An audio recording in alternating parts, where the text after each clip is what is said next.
If your wife has told you that she wants a divorce or has even hinted at the possibility, your stomach drops into an absolute panic and your brain can't shut off. You're replaying every moment in your head, wondering what happened, wondering if it's too late, wondering if she even loves you anymore. And on top of that, you start thinking, if I could just explain it to her, if I could just get her to see that I love her, that I'm trying, that I'm changing, then maybe she would reconsider. But here's the truth. That approach, the one most men naturally go to, is what's going to kill your chances of stopping the divorce and strengthening your marriage moving forward. There are 3 things you must do when your wife wants a divorce. In this video, I'm going to break those down into 3 parts so you can stop the downward spiral and start leading your marriage back to safety without chasing her or losing your dignity in the process. If you're in this position right now, your wife wants a divorce or things are just very rocky in your relationship, put a comment below in this video. Share whatever you want, but I just want a piece of your story to be heard, and I would love to hear it. And before we jump in, if you're serious about saving your marriage and want the full roadmap that my clients use that actually works, you can watch my free masterclass by clicking the link in the description below or heading over to elevatemyrelationships.com/masterclass. All right, let's get into today's content. When a woman says she wants a divorce, men almost always go into one of 2 modes. They're either in the fixer mode or the victim mode. Fixer mode says, okay, I can change. I'll go to counseling. I will do anything. Just tell me what you need to get you to stay. Victim mode says, how could you do this to me? After everything I've done, I'm trying my best. Both of these modes come from a place of fear. Fear of losing her, fear of being alone, and honestly, fear of failing. But both destroy attraction and emotional safety because they send one message loud and clear to your wife, whether you are meaning to or not. It tells her, you are leading my emotions, I'm not grounded, and I need you to validate me to feel okay. And that is the exact opposite of what she needs to feel to be drawn back towards you. See, when a woman says she wants a divorce, she's not reacting to one fight or one issue. She's reacting to months and years of emotional buildup, years of feeling unseen, years of feeling unheard or unsafe emotionally. And when you go into this panic mode at this stage, it confirms her worst fear. He still doesn't get it. He's still reacting to his emotions and is only trying to do all this stuff now because he's just afraid to lose me. So the first thing you have to do is to stop trying to fix her feelings. That means you have to stop trying to over-explain yourself to get her to see that she's making a mistake, or you need to stop chasing her reassurance and that she should be telling you what to do to save the marriage. Instead, take a deep breath, slow everything down, and anchor yourself. There is a big difference between a man who reacts and a man who leads. Let me give you a quick story. One of my clients, Mark, he joined the relationship rebuild program after his wife of 14 years told him that she was emotionally drained and done. She had already met with a lawyer and she told him that she couldn't do it anymore. So he did what unfortunately most of us guys do in this situation. He panicked and begged. He got her flowers and all the things that he thought would show love and that he thought he wasn't doing previously, which caused the marriage to get to this point. He then started to panic even more because her response was just getting colder towards him when he did all those things. That's when he found me and we started working together. And I told him the same thing I'm going to tell you now. You can't talk your way back into her heart. You cannot bribe your way back into her heart through flowers or gifts. You have to show her that you've changed by how you carry yourself. So Mark stopped explaining. He stopped trying to convince her, and he gave his wife a genuine apology for the way he had been showing up in the marriage and communicated to her that he was going to make the necessary changes he thought he needed to better himself. Through everything he learned in the relationship rebuild program about women, about attraction, leadership, creating polarity, he stopped trying to fix her sadness and he started embodying calm leadership in the home. Within 3 weeks, she was not being as cold to him and started talking to him again. Now, instead of explaining, Mark actually listened to his wife this time with the proper skills to create the emotional safety for her.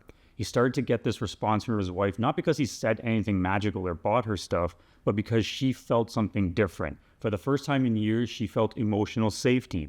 That's what you have to create, not by performing or proving that you love her, but by becoming the man. And then from there, reconciliation and strong connection builds as you embody that. Let's talk about the number one killer of attraction during separation or this time in your marriage where things are not looking good. Emotional chasing. Emotional chasing runs parallel to the fixer mode that we just talked about. And it basically looks like trying to convince her of how much you love her, asking what you can do to make her stay, sending her long text messages, or writing overly emotional letters that almost seem like guilt tripping. But your intention is to hope that she'll see how serious you are. The reality is, when you do that, you're not loving her. You're trying to regulate your own fear through the response that you get from her. You're subconsciously saying, hey, I need your attention and validation to feel safe. And the more she feels that from you, the more it's going to push her away. Because energy that chases communicates, you can lead me. But masculine energy that holds ground communicates, you can relax in here with me. So how do you reclaim that gravity? Well, you have to stop trying to pull her back into your orbit and start becoming a man with gravity again. That means get your routine back and stop acting sad or down or depressed or blaming yourself for everything. That's not going to help the situation at all. You have to take care of your body, your home, your work, and start living as though your stability doesn't depend on her reaction today. Because it shouldn't. Women don't fall in love through pity. They're going to fall in love through your presence. So every time you show composure when she expects you to panic, you're planting a new seed in her nervous system. That's going to tell her, maybe he's not the same man that I'm really wanting to leave. If she's still living in your home, make your energy peaceful and positive and lead small daily structures. If she's separated from you and not living in your home, let your communication that you have to do be short, clear, but kind. You're showing her you don't need to fear me or fix me. I'm steady and I'm handling my own business. And that steadiness is what's going to start creating curiosity on her part. I've seen this countless times. A man goes from total collapse to then getting text messages like, hey, can we talk? Or being told, you seem a bit different lately. Or she says, I don't know what's changed, but something feels calmer in you. And none of this is accomplished through begging or seeking reassurance or tricking her with manipulation. This is legitimate attraction being rebuilt through you becoming an emotional leader. Not only is this the only way to truly save your relationship, transforming yourself and becoming the man will impact every area of your life in a positive way. It's undeniable. Now, let's talk about the third part, learning to communicate like a leader and not like a pleader. Yes, communication is a huge part of a successful marriage or relationship and a big component of going down on a strong path of reconciliation. However, there is the right way and the wrong way to communicate with your wife or partner. When your wife is emotionally shut down, her brain is not processing logic. It is just simply there to protect herself. So she's not hearing your arguments that you're saying or any logical points of view about your history together that makes sense to you as to why she shouldn't be thinking about divorce. What she is doing is feeling out your energy. If you are anxious, she's going to feel pressure. If you start being desperate and chasing, she starts to feel guilt. And of course, if you're defensive, she's just going to feel completely unsafe. So when she says things like, I just don't love you anymore, or I can't do this, I'm done, you have to resist the urge to fight back or explain. Instead, validate her emotional experience without collapsing your identity. And an example of what this can look like can be, she may say to you, I'm done trying. You never changed. There's no point anymore. You can say, I can see why you'd feel exhausted or like you feel like I don't change. It's been a long road for both of us, and I'm seeing where I've contributed to the potholes. I'm genuinely going to work on me and how I show up for our relationship. Then stop. Silence. Let it breathe. And if she responds, you don't have to argue or prove or justify. Just listen to her. The phrase, God gave you 2 ears and 1 mouth for a reason, is overused, but in your marriage as a masculine leader, it is imperative. Just be calm and listen to her complaints, listen to her venting and her frustration, and validate the way she feels. And ironically, when you start to become this leader without rebutting every little complaint that she has or frustration she shares, that's what starts to rebuild trust. Remember, validation doesn't necessarily mean you're agreeing, but what it is leadership through understanding. It's the difference between saying, you are wrong to feel that way. No, why can't you see that we should stay together? Versus, I understand why you feel that way. One style of communication builds walls and the other opens doors. When you communicate from calm curiosity, she starts to test you differently. She's going to subconsciously, through the confirmation bias that she has about you after all these years of your behavior, she's going to start to poke you and see if this person that you're showing up as right now is being real or not. She might bring up the past. She might honestly say hurtful things to you. Your job is to get rid of any ego you have. Don't flinch or defend against these hurtful things if she does say them, and do not retreat. You just have to shut up and listen. Now, I already know there's going to be some guys in the comments saying, well, you're just supposed to sit there and let her say horrible things about you. No, of course not. There are boundaries that need to be set and enforced if she crosses a line with you, but I can't cover all of those today. I do cover why those are important in my free masterclass, and I teach those skills in my relationship rebuild coaching program.